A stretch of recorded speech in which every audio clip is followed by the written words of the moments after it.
पानी को हथियार बनाना इंसानियत के ख़िलाफ़ है।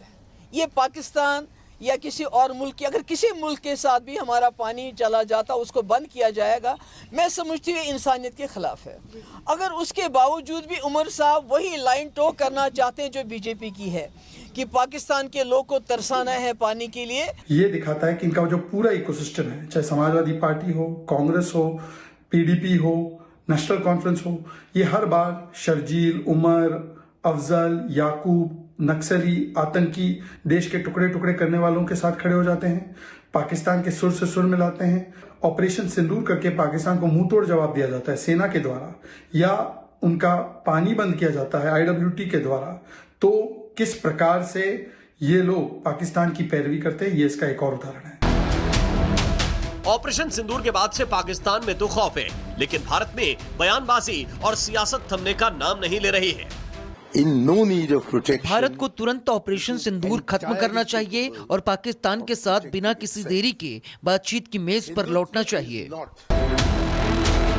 मणिशंकर अय्यर को कल्की धाम के पीठाधीश्वर आचार्य प्रमोद कृष्णम ने आड़े हाथों लेते हुए कहा कि मणिशंकर अय्यर का पाकिस्तान से प्यार बहुत पुराना है। मणिशंकर अय्यर का पाकिस्तान से बहुत पुराना इश्क है। पाकिस्तान में उनकी बहुत सारी गर्लफ्रेंड हैं। बुढ़ापे में उनका इश्क जोर मार रहा है। मणिशंकर अय्यर को पाकिस्तान जाना चाहिए और साथ में राहुल गांधी जी को भी ले जाना चाहिए। कांग्रेस हो या विपक्षी गठबंधन के सहयोगी दल, इनका सवाल उठाना बिल्कुल सही है, लेकिन कभी सेना के शौर्य पर, कभी अपने ही देश के फैसलों पर बार बार उंगली उठाना क्या सही है? आखिर खून की खेती करने वाले पाकिस्तान को एक बूंद भी पानी हम क्यों दें? Bureau report, Republic Bharat. और आइए चर्चा की शुरुआत करते हैं। कुछ खास मेहमान इस वक्त मेरे साथ जुड़ रहे हैं। शाजिया इल्मी में इस वक्त मेरे साथ हैं, प्रवक्ता हैं भारतीय जनता पार्टी की।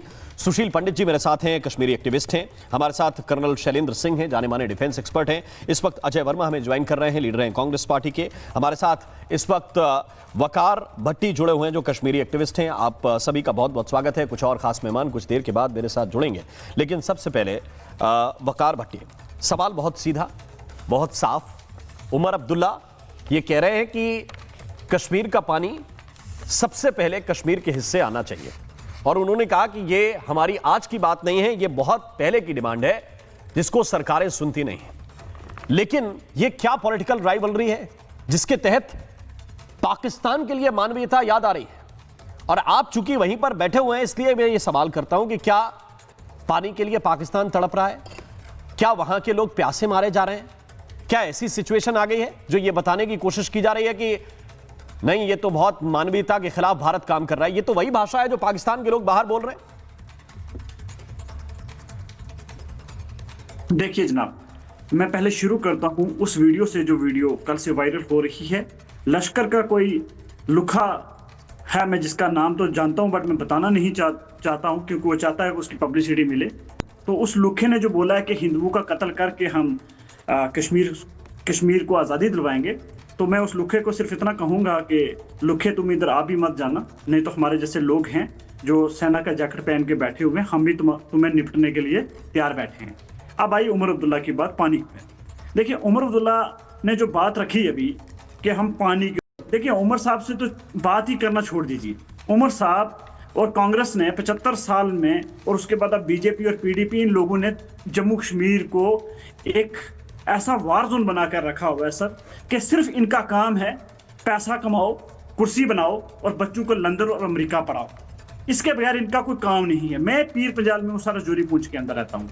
रजौरी पूंछ में जब भी जम्मू कश्मीर में हालात खराब होते हैं तो सबसे ज्यादा रजौरी पूंछ के सिविलियंस को टारगेट किया जाता है। पिछली बार आप देखते होंगे जब अटैक हुआ पहलगाम के बाद, जब दोनों मुल्कों के बाद टेंशन पैदा हुई, उसके पहले उसमें रजौरी और पूंछ का कितना नुकसान हुआ? 30 से 40 सिविलियंस की जान गई, जिसमें एक एडिशनल डीसी भी थे, उनकी भी जान गई। तो जोरी पूंछ ने बहुत सखा। सर मैं जहां बैठा हूं यहाँ जोरी पूंछ में पानी तक नहीं है, सड़कें तक नहीं है, लाइन ऑफ कंट्रोल में रहते हैं हम लोग। कोई श्रीनगर से बोल रहा है, कोई जम्मू से बोल रहा है। मैं कहता हूं कि आप आइए और जोरी पूंछ को पूछिए और जोरी पूंछ के लोगों से पूछिए, क्या आप जंग चाहते हैं, क्या आप वार चाहते हैं? सर वार में 75 साल में हम जोरी पूंछ वालों का नुकसान हुआ, उड़ी बारामूला वालों का नुकसान हुआ, नहीं तो क्या चाहते पूरा वालों का, तो फिर क्या चाहते हुआ जो लाइन ऑफ कंट्रोल में अब वकार भट्टी, अब वकार भट्टी, आप लोग जंग नहीं चाहते। 1 मिनट प्लीज, मैं ये कह रहा हूं आप लोग जंग नहीं चाहते, ये लाइन एकदम स्पष्ट होनी चाहिए।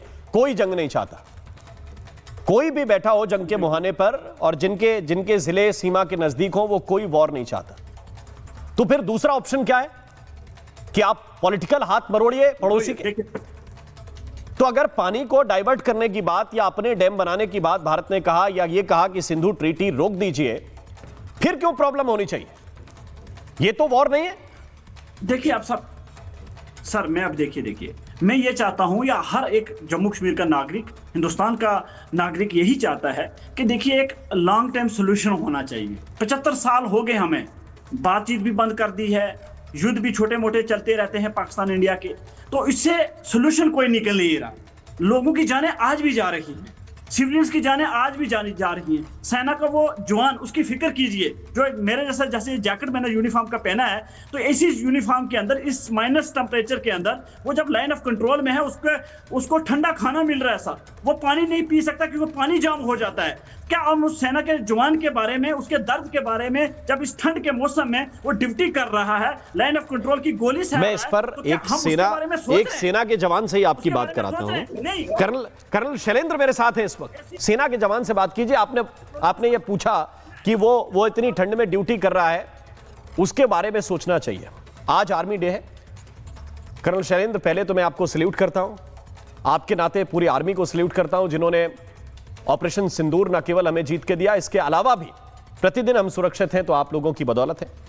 मुझे जरा बताइए कि ये बार बार जो सेना के ऊपर डाल दिया जाता है कि भाई आपके लोग जा रहे हैं, आपके लोग शहीद हो रहे हैं, बहुत मुश्किल टेरेन में आपको ड्यूटी करनी पड़ रही है, तो फिर पाकिस्तान से वो बातचीत क्यों नहीं हो रही या पाकिस्तान से बात करके क्यों नहीं सुलझा लिया जाता मामला? जय हिंद, नमस्कार Ram, thank you very much. आपने आर्मी डे के लिए आर्मी वालों को बधाई दी है। मैं कहूँगा आप लोगों से ज़्यादा, 150 करोड़ लोगों से ज़्यादा इस बधाई का कौन हकदार हो सकता है, क्योंकि आप हैं इसलिए आपकी फ़ौज आपके साथ है। जिस दिन आप अपनी फ़ौज के साथ नहीं खड़े हुए, आपका पाकिस्तान वाला हाल हो जाएगा, ये सब दुनिया जानती है। अब आगे बात कि लाइफ कैसी है कैसी नहीं है। भट्टी साहब बिल्कुल मत चिंता करिए, आई एंजॉय दैट लाइफ। मुझे बड़ा पसंद है कि मैं डिफिकल्टी में रहूं। Difficulties is routine for me, impossible is what I am trying. जो चीजें इम्पॉसिबल हैं वो जरा मेरे सामने लाइए, फिर मैं आपको दिखाऊंगा कि क्या होता है क्या नहीं। टॉपिक चल रहा है बेसिकली IWT से रिलेटेड। मुझे एक बात बता दीजिए, अक्रॉस द बोर्ड, अगर कोई पाकिस्तान में सुन पाए तो ये जरूर सुन ले, कोई भी इस तरह का एग्रीमेंट किस चीज के ऊपर बेस होता है? मतलब उसका स्तंभ क्या है? उसका स्तंभ होता है फेथ, आपका और हमारा। उसका होता है फ्रेंडशिप, उसका होता है ब्रदरहुड, उसमें आता है कॉपरेशन करना, उसमें आता है गुडविल लाना, उसमें होता है म्यूचुअल बेनिफिट। इन किसी भी पैरामीटर्स के ऊपर अगर पाकिस्तान मुझे 1 पैसे का कहीं कोई प्रूफ दे दे तो मैं गलती मान जाऊंगा कि IWT हमें रद्द नहीं करना चाहिए। मैं मानने के लिए तैयार हूं। और कहीं किसी मैडम ने कह भी दिया कि ये मानवता के खिलाफ है, तो well let me reply to her, terrorism अगर मानवता है तो ये वाली मानवता मुझे मंजूर है कि मैं भी IWT रोकूंगा। अगर आपका किलिंग्स, इनोसेंट किलिंग मानवता है तो जनाब ये मेरा भी मानवता है कि yes they should be killed. मैं कहता हूं अगर हिंदुओं को आपने चुन चुन कर मारना है तो अगर वो मानवता है तो इस पानी को रोकना भी मानवता का पार्ट होना चाहिए। मैं कहूंगा कर्नल साहब 30 सेकंड का एक पॉइंट है, उसमें साथ आप जोड़ लीजिए। कर्नल साहब आप देखिए 370 35A 2019 5 अगस्त को खत्म करने के टाइम जनाब होम मिनिस्टर साहब ने पार्लियामेंट के अंदर ये बोला था और मैं दिल्ली में सुन रहा था। उन्होंने ये बात रखी थी कि अब इसके बाद पाकिस्तान कोई भी ऐसी औकात नहीं दिखा पाएगा। अब कश्मीर में मिलिटेंसी नहीं होगी, आतंकवाद नहीं होगा, कोई अटैक नहीं होगा, सब चंगा हो जाएगा। तो आप मुझे बताओ, तब भी कुछ भी नहीं हुआ इन सालों के अंदर, 6 सालों के अंदर। अब आप कह रहे हो कि हम पानी भी रोक देंगे। चलो मान लिया जी, पानी भी रुक गया। अगर पानी भी रुक गया, पानी भी रोक दिया जाएगा। पानी रोकने के बाद फिर भी मिलिटेंसी ना खत्म हुई, फिर भी लोग मरते रहे, फिर भी सिविलियंस मरते रहे, फिर भी सेना के जवान मरते रहे, उसके बाद क्या करेंगे? बताओ ना, कोई सोल्यूशन क्या है? एंड क्या है? एंड कहां रुकेगा?